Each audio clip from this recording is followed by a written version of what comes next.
Hola, ¿qué tal? Buenas tardes. Hoy vamos a conversar sobre sangrados digestivos, cómo se llaman, cómo mencionarlo, cómo clasificarlo, cómo orientar el diagnóstico. Quédate y vamos a aprender sobre este síndrome. Buenas tardes. Hoy día vamos a ir conversando respecto a lo que es la hemorragia digestiva propiamente tal. ¿A qué se le llama un sangrado digestivo? ¿Cuáles son las causas? ¿Cómo clasificarlos? ¿Qué es lo más frecuente? ¿Hay alguna temporalidad a tener en cuenta? Todo esto lo vamos a ir conversando poco a poco.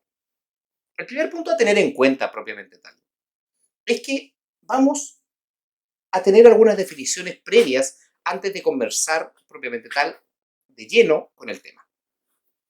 Vamos a ir definiendo lo que es la hematemesis, un sangrado digestivo, vómitos explosivos, vómitos con sangre propiamente tal.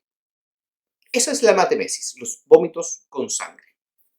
Por otro lado, tenemos que dividir y aprender a clasificar qué es la diferencia de la rectorragia de la hematoquesia o la disentería también. El primer caso, que es la rectorragia, es un sangrado por el tubo digestivo inferior, estamos hablando a nivel rectal propiamente tal, que no tiene relación con las deposiciones. Lo que es la disentería son las diarreas con sangre y la hematoquesia es la presencia de feca, material fecaloideo asociado a sangrado. Y esa es la diferencia con la rectorragia. La rectorragia no tiene material fecal. La hematoquesia sí. Esto es súper importante porque uno puede perder sangre a nivel rectal, a nivel anal, de distintos tipos, de distinta índole, de distinto origen propiamente tal. La melena es otro caso, por ejemplo. Pero la melena hay que entender como una deposición negruzca, pastosa, muy maloliente, que se produce por sangrado digestivo del tracto digestivo superior que genera un procesamiento del sangrado propiamente tal por todo el tracto digestivo. Y esto va a generar propiamente tal el color negruzco característico. Muchos pacientes me dicen, doctor, ¿sabe qué? Estoy con deposiciones negras. Y uno dice, chuta, ok, podrá ser melena. Pero después me dicen, ¿sabe qué? Pero son duras propiamente tal, sin un olor más allá del, entre comillas, normal propiamente tal. Y uno empieza a interrogar generalmente, ya, pero ¿consume algún medicamento? Sí, sabe que estoy tomando fierro. Eso puede también manchar las deposiciones de color un poco más oscuro y colocarlas más duras, pétreas. De hecho, el paciente que toma sulfato ferroso, que toma maltofero o algún otro medicamento propiamente tal, en algún componente de fierro, generalmente se queja de constipación. Ahora, esa es la gran diferencia. La melena es pastosa, el sangrado es pastoso. Y uno lo ve de color negro, negro franco. Entonces, aquí ya he mencionado en algunas oportunidades propiamente tal que vamos a tener que dividir esto en una hemorragia digestiva alta o una hemorragia digestiva baja. Ya, pero ¿qué hace la diferencia? ¿Cuál es el límite propiamente tal? La hemorragia digestiva alta se divide hasta el ángulo de Treitz. Ese permite hacer la diferencia de cuáles son los sangrados digestivos del tracto superior y lo que está más abajo de eso, del tracto inferior.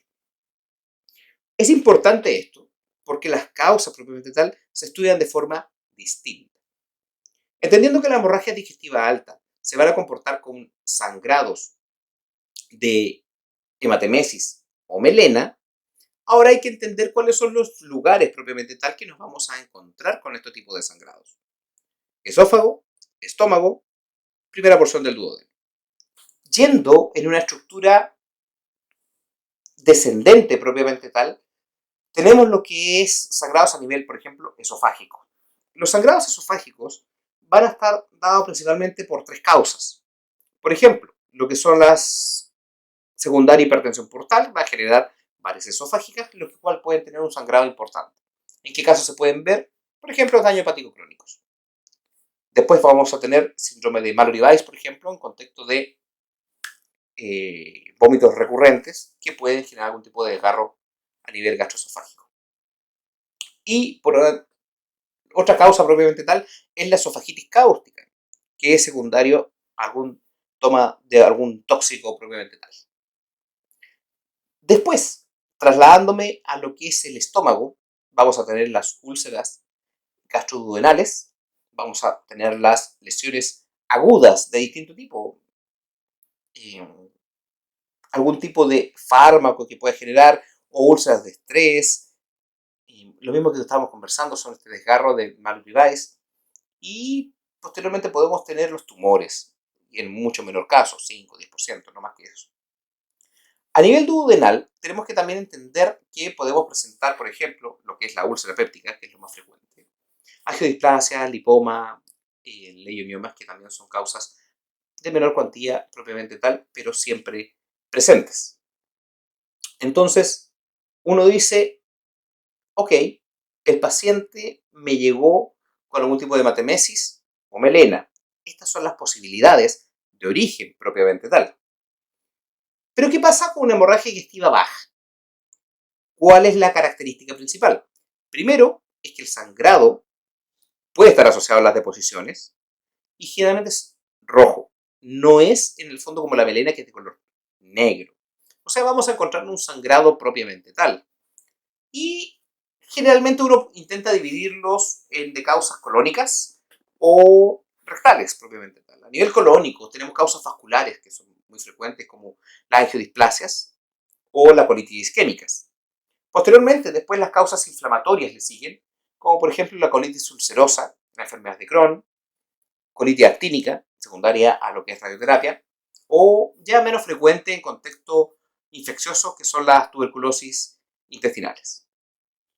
Por otro lado, tenemos a nivel colon que podemos presentar diversos tipos de tumores, y divertículos complicados como una diverticulitis pueden generar también algún tipo de sangrado propiamente. Todas las causas que he mencionado no solamente podemos clasificarlas de origen propiamente tal o su etiología propiamente tal, vascular, inflamatoria, tumoral, sino que también uno puede decir cuál es la edad de presentación. Por ejemplo, una colitis eh, ulcerosa, uno generalmente lo ve en pacientes más jóvenes, mujeres, 20, 30 años propiamente tal. En cambio, una colitis isquémica en un paciente de tercera edad, una diverticulitis en pacientes generalmente de tercera edad. Y así uno intenta también generar otras clasificaciones que me permiten orientar más qué características son las más específicas para el paciente que me viene a consultar. El otro punto de sangrado también, que es muy frecuente, es a nivel rectal con la presencia de hemorroides, bastante frecuente, de distinto grado propiamente tal. Después pueden presentar distintos tipos de pólipos o neoplasias rectosigmoides, la colitis pseudomembranosa, que también es un punto importante. Bueno, colitis ulcerosa ya habíamos conversado, que tiene un componente más ascendente, y lo que es bastante frecuente y curioso es la presencia de cuerpos extraños también en la zona. Todos estos puntos tenemos que irlo mencionando para que así vayan haciendo un esquema mental de qué pensar cuando les llega algún tipo de paciente con las características propiamente tal que estamos conversando. Es importante dividir las hemorragias digestivas en altas y bajas para poder ya hacer rápidamente un diagnóstico diferencial con las causas más frecuentes que pueda tener mi paciente. Por eso, lo primero que hay que saber cuáles son las definiciones, a qué me estoy enfrentando, qué es una rectorragia, qué es una melena, qué es en el fondo todos estos términos que hemos conversando al principio del video. Por eso, ante más dudas, quédate con nosotros. Sigue a nuestro canal y deja tus comentarios. Nos vemos pronto.